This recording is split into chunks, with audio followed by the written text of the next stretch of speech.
Assalamualaikum warahmatullahi wabarakatuh. Apa kabar semuanya? Ketemu lagi kita dalam pembelajaran matematika.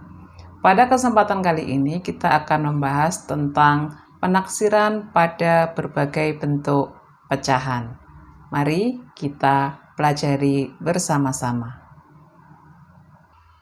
Kali ini kita akan membahas pada buku matematika di halaman 34 tentang taksiran bilangan pecahan.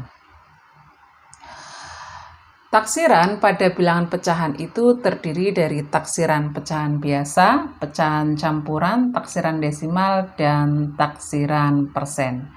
Kita akan mulai dulu yang pertama, taksiran pecahan biasa dan campuran. Untuk taksiran pecahan biasa dan campuran, itu kita akan menaksir hasil operasi hitungnya dengan cara membulatkan pecahan ke satuan terdekat. Inilah clue-nya, kata kuncinya. Membulatkan pecahan ke satuan terdekat. Ini sebenarnya kurang pas ya kalau membulatkan, tetapi menaksir pada satuan terdekat. Kita masuk aja langsung pada contohnya. Contoh 1.14. Di situ ada soal cerita. Meli membeli beberapa warna pita, ya. Ada pita ungu 2/3/4 meter. Ini. Kemudian pita birunya 1,43 meter dan pita kuningnya 5/6 meter. Berapa perkiraan panjang pita yang akan dibeli Meli? Nah, ini penyelesaiannya. Kita akan mencari perkiraan masing-masing panjang yang pita yang dimiliki oleh Meli. Panjang pita ungu adalah 2/3/4, itu diperkirakan 3 meter. Nah, yang perlu ditaksir itu adalah yang pecahan saja, yang depannya sudah tidak perlu karena sudah bulat, ya. Jadi kita hanya menaksir yang 3/4. 3/4 kalau kita gambarkan itu akan mengikuti taksiran kemana? Ke atas kah atau ke bawah? Kita coba ilustrasikan ya, saya akan tuliskan di sebelah sini. Ya. Misalkan di sebelah sini nih. Nah. Di sini. Itu misalkan di sini adalah 3/4. 3/4. Nah, bilangan setelah 3/4 itu kan 4/4. Di belakangnya 3/4 itu ada 2/4 dan 1/4. Sekarang kita lihat 3/4 ini lebih dekat kemana? Ke taksiran atas atau ke taksiran bawah? 3/4 kalau ke 4/4 itu kan hanya melangkah 1. Sedangkan kalau ke 1/4 dia harus melangkah 2 ke belakang. Jadi lebih dekat ke 4/4. Maka 3/4 ini ikut taksiran atas, yaitu ke 4/4 atau 1. Ya, ini nama lainnya adalah 1. Kemudian karena 3/4 ikut taksiran atas, ikut 1, maka 2 itu atasnya atau setelahnya berapa ditambah 1. Jadi kan 2 tambah 1. Jadi perkiraannya adalah 3 meter. Begitu. Kemudian untuk panjang pita biru. Kalau untuk panjang pita biru ini sangat mudah. Panjang pita birunya ini kan 1,43, pecahan desimal, ya. 1,43. Kita lihat saja di belakangnya ini adalah 43. 43 itu kurang dari 50. Ya kan? 43 itu kurang dari 50, maka dia itu ikut taksiran bawah. Taksiran bawahnya siapa? Karena sebelumnya adalah bilangan 1, maka taksiran bawahnya perkiraannya adalah 1, ya kan? Karena ikut taksiran sebelumnya. Kemudian untuk panjang pita kuning. Nah, pita kuning di sini ya, saya coba gambarkan di sebelah kanan. Untuk panjang pita kuning itu 5/6. Sini aja, di atas. 5/6, ini kan berarti di sini 6/6. 6/6, kemudian di belakangnya ada 4/6. Maaf ya, ini agak. Nah, kemudian 3/6, 2/6, ya, 1/6. Nah, 5/6 itu ada di sebelah sini. Berarti dia lebih dekat kemana taksirannya? Taksiran terdekatnya kan berarti ke atas. Taksiran atas berarti menjadi 1. Seperti itu. Jadi panjang pita yang akan dibeli oleh Meli tinggal kita tambahkan saja. Perkiraannya adalah 3 meter, 1 meter, ditambah lagi 1 meter, jadinya adalah 5 meter. Itu cara menaksir pada pecahan biasa. Nah, ini saya tambahkan sedikit untuk contoh di 1.15. Bagaimana menaksir pada pecahan campuran ya. Kita lihat yang pertama ini. Ada bilangan 8/10 ya. 8/10 ini ya kan, kalau misalkan kita gambarkan,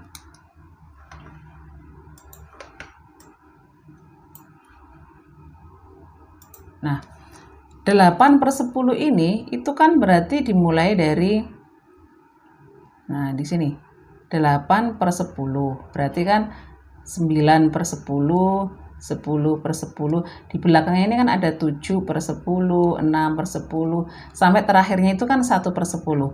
Nah, 8/10 lebih dekat kemana? Ke taksiran atas atau ke taksiran bawah? Kalau ke taksiran atas hanya tinggal menambahkan 2. Kalau dia ke taksiran bawah, dia harus mundur 7. Berarti kan lebih jauh, lebih dekat ke taksiran atas. Jadi 8/10 itu diperkirakan 1. Ini. Selanjutnya 9/5/7. Nah, kalau 9/5/7 juga demikian, 9-nya kan tetap nih. Untuk 5/7-nya, sini misalkan 5/7 itu kan 5/7 berarti kan ini 6/7, 7/7. Sedangkan di belakangnya 5, sebelumnya 5 ini ada 4, ada 3, ada 2, ada 1/7, ya kan? 5 lebih baik kemana? Ke taksiran ataskah atau taksiran bawah? Dia mesti lebih dekat ke taksiran atas, berarti ke 1, ya kan? Nah, kalau ke 1 berarti di sini 9 ditambah taksirannya ini adalah 1, berarti kan ditambahkan 1, jadinya adalah 10. Nah, begitu. Itu cara menaksir pada bentuk pecahan. Jadi tinggal mengikuti saja, dia ikut taksiran atas atau taksiran bawah. Mana jarak yang paling dekat, itulah yang diikuti. Lanjut pada taksiran yang kedua, yaitu taksiran pada pecahan desimal. Coba kita lihat di kotak yang biru itu, ya, di sebelah kiri ini ada tulisan, tahukah kalian bahwa bilangan 4, 3, 2, 1 itu dibulatkan, ditaksirkan ke bawah, kemudian 5, 6, 7, 8, dan 9 itu ikut taksiran atas. Nah, ini penjelasannya seperti apa, kita lihat pada contoh yang pertama. Perkalian dari 16,8 kali 2,4 itu kira-kira berapa? Kita lihat 16, saya tuliskan di sini. Sini ya. Maaf, nah, 16,8 yang kita lihat itu yang di belakang koma saja. Ini 8. 8 itu lebih dari atau sama dengan 5. Kalau dia lebih dari atau sama dengan 5, maka 8 ini ikut taksiran atas. Taksiran atasnya siapa? Ya, setelah 16 itu berapa? 17. Nah, ini, ya kan? Kemudian kita lihat di sini. 2,4. Kita lihat yang di belakang komanya adalah 4. 4 itu kurang dari 5. Maka dia ikut taksiran bawah, taksiran sebelumnya. Sebelumnya siapa? 2. 2 kan? Maka jadi 2. Untuk berikutnya perkalian biasa ya. 17 kali 2 itu sama dengan 34. Jadi perkiraannya adalah 34. Itu kalau pada desimal itu lebih mudah sekali tambahan. Kemudian kita lihat di contoh yang kedua ya. Di contoh yang kedua itu ada 24,7 dibagi 4,9. Nah, kita lihat ini 24,7. 24,7. Nah, kita lihat belakang komanya. Di belakang komanya ini adalah 7. 7 itu lebih besar atau sama dengan 5. Lebih besar kan? Kalau lebih besar, maka ikut taksiran atas. Atasnya 24 berapa? Ya pastinya 25. Berarti 24,7 itu diperkirakan 25. Kemudian 4,9. 4,9. Nah, di belakang koma adalah 9. 9 itu lebih besar atau sama dengan 5. Maka ikut taksiran atas. Atasnya 4 siapa? 5. Ya sudah. Berarti jadi diperkirakan 5. Jadi 24,7 dibagi 4,9 itu diperkirakan 25 dibagi 5 yaitu perkiraan. Ini perkiraan ya, bukan sama dengan ya. Karena ini pakai tanda perkiraan semua. Nah, yang kayak melengkung kayak air itu. Nah, 5. Masuk pada taksiran yang terakhir yaitu taksiran pada persen. Untuk aturannya sama seperti pada desimal maupun pecahan biasa dan campuran. Ya, untuk setiap bilangan yang lebih dari atau sama dengan 5 ikut taksiran atas dan kurang dari 5 ikut taksiran bawah. Contoh yang pertama yaitu 23% dari 195. Kita hanya cermati saja 23. Ya kan? 23 itu berada di antara 20 dan 30, ya kan? 23 itu ada di antara 20 dan 30. Manakah yang lebih dekat? Ya tentunya yang lebih dekat adalah 20. Kenapa? Karena 3 itu kurang dari 5. Maka taksirannya adalah taksiran bawah. 23% itu kira-kira 20%. Kemudian 195. Ini 195. 195 juga demikian. 195 itu ada di antara 100 dan 200. 95 itu lebih besar dari 50. Maka dia ikut taksiran atas, yaitu 200. Gampang kan? Untuk berikutnya 20% kali 200 ya sama ya kan? 20% itu kan 20/100 kali 200. Ya sudah, tinggal kita coret ya kan? 200 bagi 100 2.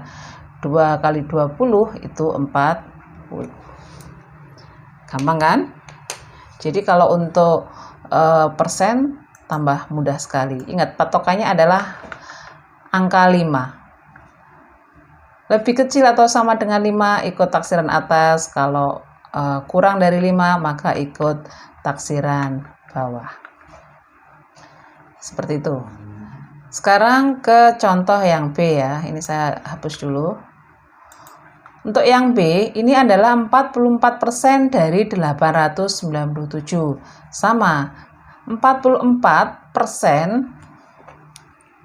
Nah, ini. 44%, berarti kan 44 itu di antara 40 dan 50. 4 itu kurang dari 5, maka dia ikut taksiran bawahnya, yaitu 40.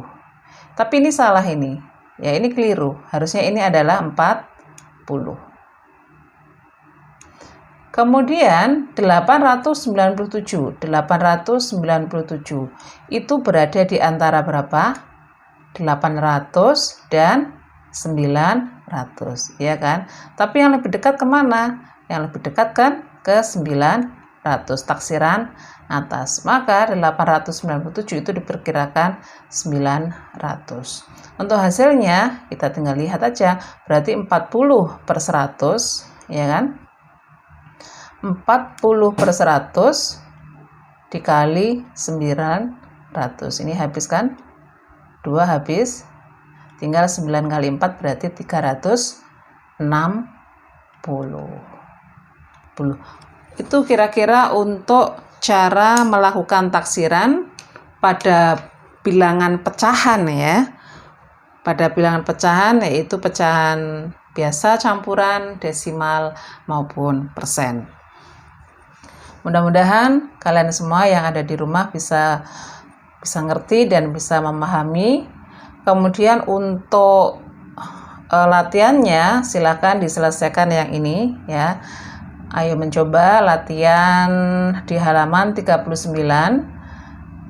sampai di halaman ini 40 yang bagian ini.